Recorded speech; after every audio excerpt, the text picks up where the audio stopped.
Sí tiene que ver con las montañas, pero el ascenso orográfico, recuerden, la montaña genera una especie de rampa.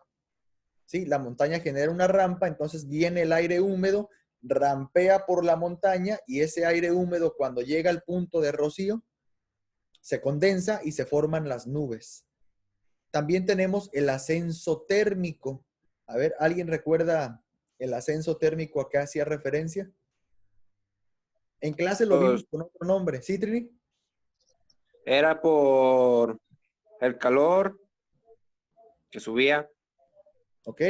A eso nosotros le llamábamos convección.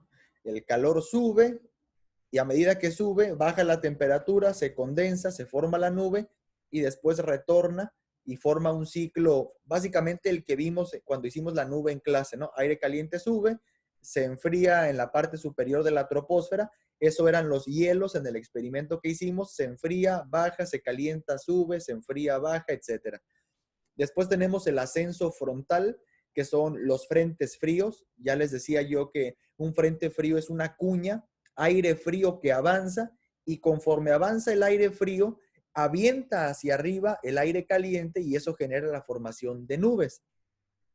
Y tenemos otra formación de nubes que no es el caso en nuestra región tropical y es el ascenso en altura asociado con corrientes en chorro.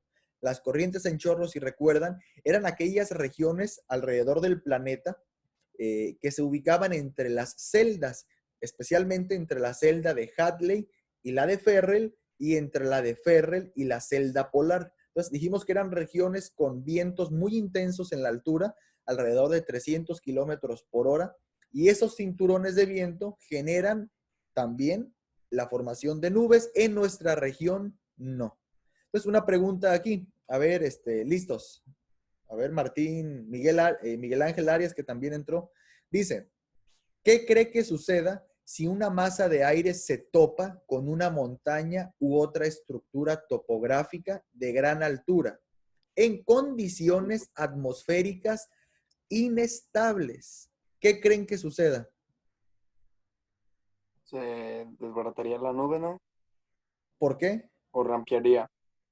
A ver, ¿qué Pues crees? yo pienso que se desbarata porque como está en, en las condiciones de la atmósfera muy inestable, estar más frío arriba o más caliente, pues, yo pienso que no estaría estable esa nube, se desbarataría. Ok, a ver, ¿alguien tiene otra participación? Gracias, Miguel. Chava, adelante. Bueno, yo pienso que es la B, profe.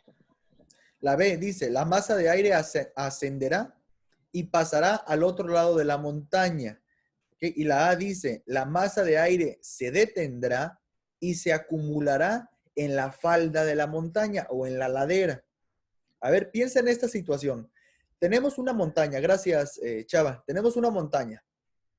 Y después el aire, imagínense que viene de mi lado derecho de la pantalla, el aire se topa con la montaña y obviamente, como lo dijo Miguel, tiende a rampearla, tiende a subir. Pero, como aquí dice, pero como tenemos gran altura, o sea, una montaña muy alta, y además tenemos condiciones atmosféricas inestables, inestable significa más frío arriba, más caliente abajo, por lo tanto la parcela de aire sube muchísimo. ¿Qué creen que pase?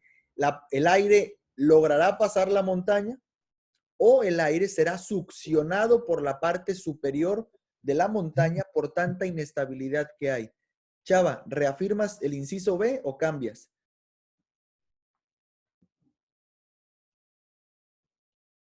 ¿Qué dicen? A ver, Héctor o Martín. Profe, Pues era lo que nos explicaba de la formación de las nubes, ¿no? Ajá. ¿Qué pasará? Entonces, se va a formar una nube. Sería la A, tal vez. Ok, a ver, Javier dice la A. Héctor, ¿qué dices? Pues yo también creo que la A, porque al momento de que va el aire así hacia la montaña, pues va a ejercer más presión Ujú. y como dice, el aire se detendrá y se acumulará en una falda de la montaña, por lo mismo de que como el aire va hacia ese costado y está la montaña muy alta, Ok. yo digo que es la A, no sé. Ok, ok. Porque Lo único que- entre más suba, profe, pues va a ser la temperatura va a ser más baja Ajá, así Lo es. y que pues ya no confunde, descenderá mucho. Perdón, lo Chava. que confunde es que es en condiciones inestables, es lo que a Así mí es. me confunde. Como es condición inestable, significa que arriba de la montaña el aire tiende, recuerden, inestable es que el aire tiende a subir. Entonces, ¿qué dominará más? ¿El No se movimiento habilitó Word y todos esos. horizontal o que el ¿Por qué aire no se subirá habilitó más? Word y todos esos? Me voy a ir por la opción A y vamos a ver qué nos dice la plataforma en caso de que estemos incorrectos, ¿no? A ver, vamos a ver cómo justificamos. Inciso A, vamos a terminarlo y vean, vamos a ver por qué. Inciso B, la masa de aire ascenderá y pasará al otro lado de la montaña. Este proceso se conoce como levantamiento o ascenso orográfico y es uno de los 4 procesos que dan lugar a la formación de la nube. La pregunta no es que esté engañosa. La leí en inglés y recuerden que la página la traduce, digamos, automáticamente en español. Esto que está aquí, lo de la falda de la montaña, ¿dónde está? ¿Dónde está? Aquí. En la falda de la montaña. Sí, dice en la falda de la montaña, pero no dice en qué falda de la montaña. Y si uno se queda con la traducción en inglés, te dice que se va a quedar en la ladera posterior de la montaña. O sea, que efectivamente brinca y se acumula del otro lado. Pero aquí te está diciendo que el aire sube de manera brusca y recuerden que siempre un lado de la montaña es más seco que el otro. Entonces, esa traducción, como ya lo hemos visto en otras clases, no siempre es la mejor. Les sugiero, si dominan a lo mejor algunas palabras en inglés, que también traten de verlo en inglés, sobre todo en estas preguntas que pueden causar un poco de confusión, pero Chava tenía razón. Y vean, aquí está el ejemplo del ascenso orográfico.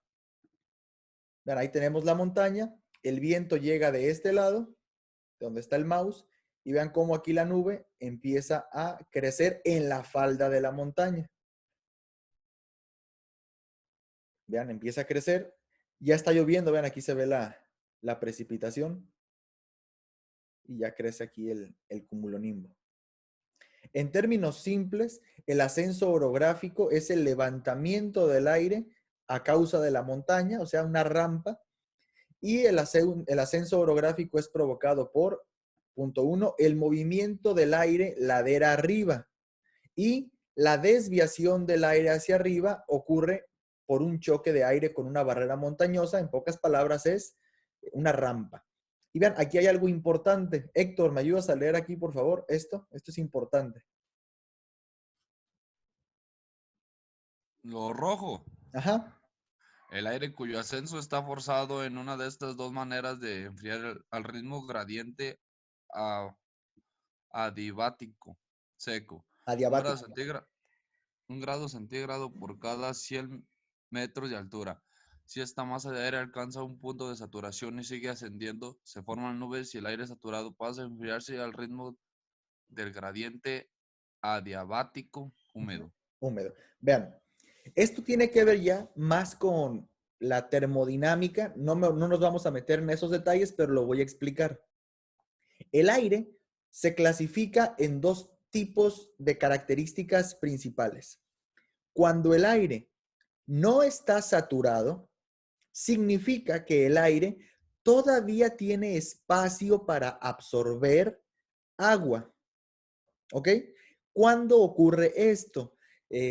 Por ejemplo, en un día normal, nosotros no vemos al aire con partículas de brisa, por ejemplo. O sea, significa que el aire todavía puede absorber más humedad. ¿Qué pasa en algunas madrugadas o en algunas mañanas como las que tuvimos hace un par de semanas? Había neblina, había pequeñas gotículas flotando. Eso significa que el aire ya no puede absorber más agua, está saturado. ¿Y qué tiene que ver con lo que acabamos de decir? Vean, el aire cuyo ascenso es forzado de una de estas dos maneras orográficas se enfría al ritmo del gradiente adiabático seco. Gradiente significa cambio, es una derivada. Adiabático seco, adiabático significa que no intercambia calor. Eso significa adiabático, que el aire sube, pero no intercambia calor con su entorno. Y seco hace referencia a que el aire aún no se satura y todavía puede absorber más humedad. Si el aire es seco, se cumple esta regla empírica que dice, por cada 100 metros que tú subas en una montaña, por ejemplo, la temperatura disminuye 1 grado Celsius. Entonces, esto ya lo había comentado en clases. Si en Arandas la temperatura es de 18 grados, por ejemplo, y ustedes van a subir al Cerro de San Ignacio, que está 400 metros más arriba que Arandas, si el aire está seco, si no está saturado, ¿qué temperatura habría en la punta del Cerro de San Ignacio? A ver, Arandas a 18 grados. Cerro de San Ignacio, 400 A 14. a 14 grados. Efectivamente, Javier, 14 grados. Pero si el aire alcanza el punto de saturación, o sea, si el aire ya está saturado, este sigue ascendiendo y se van a formar nubes. Entonces, en vez de enfriarse de forma adiabática seca, ahora se va a enfriar de forma adiabática húmeda. ¿Por qué? Porque entre más agua tiene el aire, es más difícil que se caliente o que se enfríe. Un ejemplo rapidísimo. Sale el sol a mediodía, ustedes pongan un vaso con agua arriba del cofre de un carro, ustedes toquen el cofre de un carro a las 12 del día y está muy caliente. Metan el dedo al vaso con agua y está relativamente fría. ¿Por qué? Porque el agua tarda más tiempo en absorber calor. Por eso, el gradiente adiabático húmedo y el gradiente adiabático seco no es el mismo. Si el aire es húmedo, se enfría más lento. Si el aire es seco, se enfría más rápido. Esto tiene que ver también con las heladas. Hay dos tipos de heladas, lo adelanto, tal vez ya leyeron algo. Las heladas blancas y las heladas negras. Las heladas blancas sí tienen humedad. Las heladas negras, el aire es seco. El aire seco se enfría más rápido, por lo tanto, las heladas negras producen típicamente temperaturas más bajas que las heladas blancas. Entonces, vean, son conceptos que aunque estén en temas diferentes, se ligan. Y aquí está un ejemplo, vean, tenemos aquí el mar, llega la brisa del océano, rampea por la montaña y se forman nubes en la parte superior de la montaña. Vean, aquí está el esquema de cómo se forman las nubes orográficas y en ocasiones salen nubes de este tipo que se ven mucho en San Ignacio. Por el Cerro de San Ignacio se ven este tipo de nubes que se llaman lenticulares. ¿Ok? Básicamente ya voy a terminar esta sección. Me quiero brincar a la de estabilidad porque lo que sigue es los términos que ya hemos visto. Ascenso térmico, que es la convección que decía Trini. Ascenso frontal, vean aquí tenemos la masa de aire frío, lo que ocurre en Estados Unidos. Llega la masa de aire frío, el aire caliente rampea aquí arriba y se forman las tormentas justo delante del frente frío. Aquí está, vean, aquí se forma masa de aire caliente, masa de aire frío y boom, aquí está lloviendo. El caso del frente caliente, vean, el frente caliente avanza sobre la masa de aire fría y la nube crece aquí porque el aire frío es una cuña. Vean. Ya está corriendo la animación, creo que se trabó. Sí, no está corriendo la animación. A ver. Ahí está. Entonces ahí tenemos el aire caliente que avanza sobre el aire frío y se forman nubes también. ¿Qué diferencia encuentran entre estas nubes de aquí, de un frente caliente, y estas nubes de aquí, de un frente frío? A ver.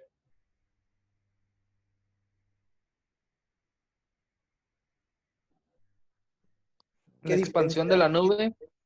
¿Mande? La expansión de la nube. Sí, el tamaño, ¿no?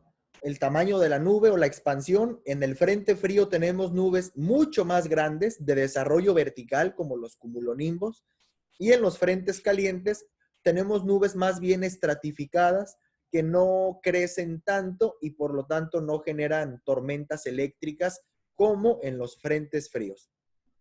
Aquí tenemos la parte de la corriente en chorro que les comentaba, es la división entre las celdas de circulación atmosférica. Específicamente, a ver, esta corriente en chorro que está aquí, ubiquen que está entre Canadá y Estados Unidos. ¿Entre qué celda y qué celda creen que esté esta corriente en chorro? ¿Cómo creen que se llame la celda que está de este lado y la celda que está de este lado? Hay 3 celdas, básicamente. Es la celda polar y la celda de Ferrel. Correcto. Ferrel, ¿no? Correcto, Trini. La celda polar y la celda de Ferrel. Aquí, esta B que está aquí, ¿qué significa? Baja presión. Baja presión, efectivamente. Por lo tanto, sospecharíamos que ¿dónde está lloviendo? Cerca de la baja presión, ¿a poco no? ¿Y esta A de aquí qué significa? Alta. Alta presión. ¿Y una alta presión con qué está asociado? Con estabilidad. Con estabilidad. Aquí tenemos tiempo muy seco y acá tenemos tiempo húmedo, lluvioso, tormentas, etcétera. Muy bien. Y bueno, esto de aquí no lo voy a tocar ahorita. Ahora voy al siguiente tema. Es atmósfera estable. Recuerden, dijimos que esta lección era grande porque tenemos 4 secciones y básicamente resume todo lo que hemos visto con más detalle. Introducción, dice. En esta sección repasaremos el fenómeno atmosférico asociado con el aire estable. Vean, de acuerdo con lo que ha aprendido hasta ahora sobre la estabilidad atmosférica, ¿qué tipo de condiciones atmosféricas sugiere esta foto de un incendio forestal? ¿Estable, inestable o neutra? Inestable. Estable. ¿Por qué? Estable. Yo digo que estable, ¿Sí? ¿Por qué, Chava? porque la estable, el aire puede como variar más, pero por debajo, no se va hacia arriba. ¿Ok? Porque el ¿Qué no aire es arriba es más frío. ¿Mande? ¿No es la inestable? ¿Por qué la inestable, Jaime? ¿Que no es la formación de nubes? Sí, pero fíjate dónde se están formando las nubes. Están muy abajo, ¿no? Muy abajo. Y la inestabilidad significa que las nubes crecen verticalmente. Y aquí se quedaron apachurradas. Y no son nubes, es un incendio. No, de veras, tienes razón. Vamos a ver, estable. Ahí está. Muy bien. A ver, Sebastián, ¿me ayudas a leer aquí la retroalimentación, por favor? Esta foto muestra muchas condiciones atmosféricas estables. Observe que el humo del incendio no sube, sino se mantiene estancado sobre el fuego. Esto indica que las parcelas de aire por encima del fuego no ascienden con facilidad y quedan abajo de una capa de aire caliente. Si la temperatura de la atmósfera se enfría con la altura, ¿por qué hay una capa de aire caliente por encima de aire más frío? Estudiemos esta situación más a fondo. Ok, gracias, Sebastián. Vean la pregunta, ¿eh? Obviamente aquí, observen que para que el aire quede a ras de piso, lo que tenemos es lo siguiente. Aire frío más arriba. Y ese aire frío arriba, ¿cómo se comporta? ¿El aire frío pesa más o menos que el aire caliente? Pesa más. Pesa más. Más. Correcto. Entonces, si tenemos aire frío arriba, que pesa más que el aire caliente, es como si tuviéramos a alguien que está tapando el aire caliente de abajo para que no suba, porque tienes aire frío arriba. La pregunta es, ok, perfecto, por eso las nubes están a ras de piso, pero la pregunta es, ¿por qué entonces hay una capa de aire caliente por encima del aire frío? O sea, ¿por qué las nubes no suben? Esa es la pregunta. ¿Por qué las nubes no suben si es más caliente abajo que arriba? Y sabemos que el aire caliente sube y el aire frío baja. Vamos a estudiar ese concepto que es importantísimo para los incendios, el control de incluso de los invernaderos pasa algo parecido. Y vean, la respuesta es el concepto de inversión térmica. Como recordarás, en otra unidad mencionamos que la temperatura de las capas superiores de la atmósfera tiende a ser más baja que las inferiores.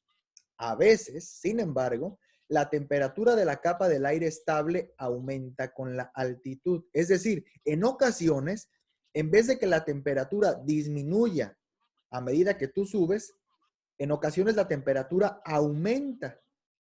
A este fenómeno se le conoce como inversión térmica. Y bueno, el efecto tiene las siguientes características. Hay 4 tipos de inversiones térmicas. La inversión nocturna o de radiación, que es la que más ocurre en Aranda, San Ignacio, Guadalajara. Inversión frontal, que tiene que ver con frentes fríos, frentes calientes. Inversión marina, que se da en las playas. Y la inversión por subsidencia. Y aquí están los 4 tipos. Vean, inversión nocturna o de radiación, aquí está.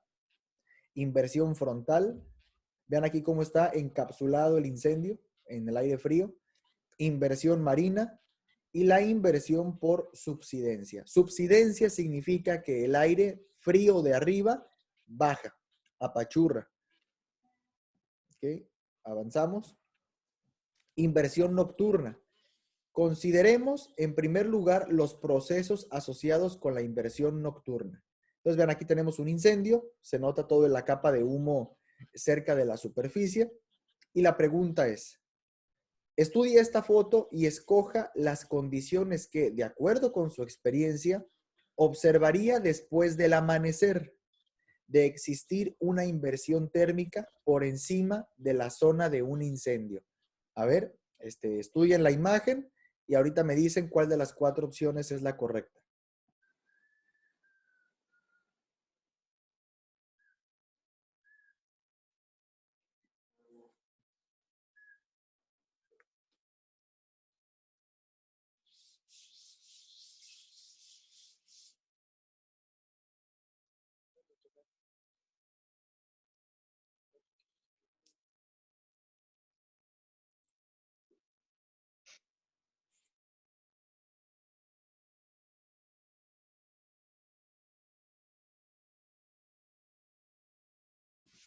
A ver, ¿qué dicen? ¿Cuál?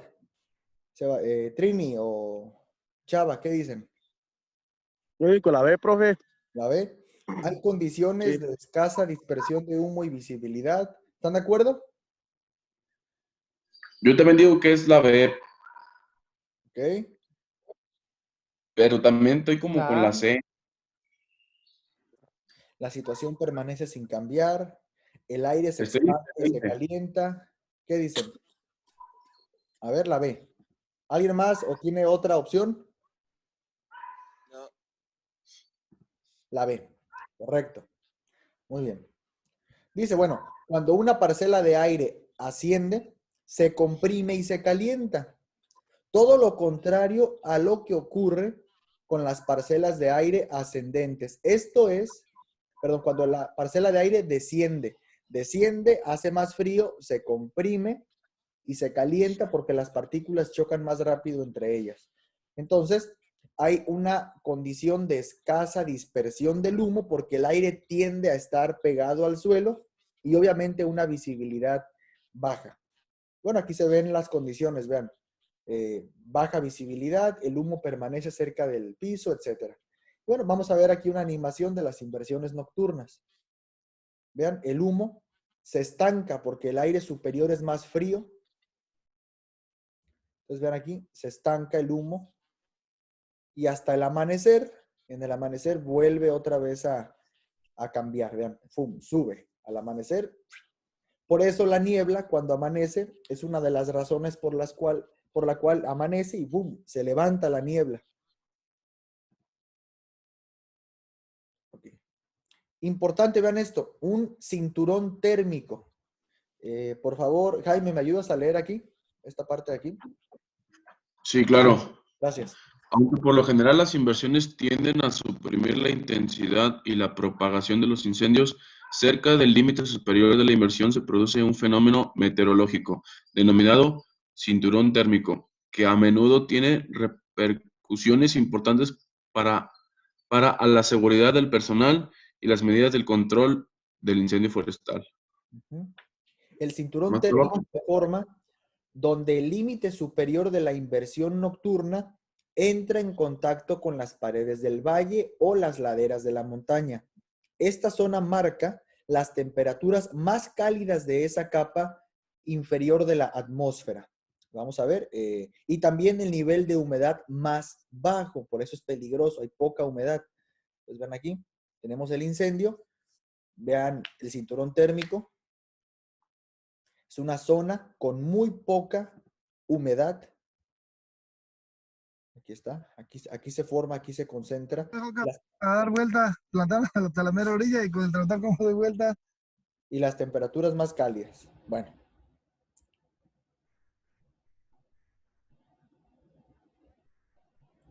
Ok, esto me lo voy a brincar un poquito y voy a pasar a la parte de inestabilidad. Atmósfera inestable. Ok, que aquí quería llegar a este punto, al de las tormentas. Faltan 2 minutitos para que acabe la primera sesión de Zoom. Antes de que nos interrumpa, salimos y regresamos, ¿no? Por favor, con el mismo link. Sí, profe. Muy bien. Ya dijo.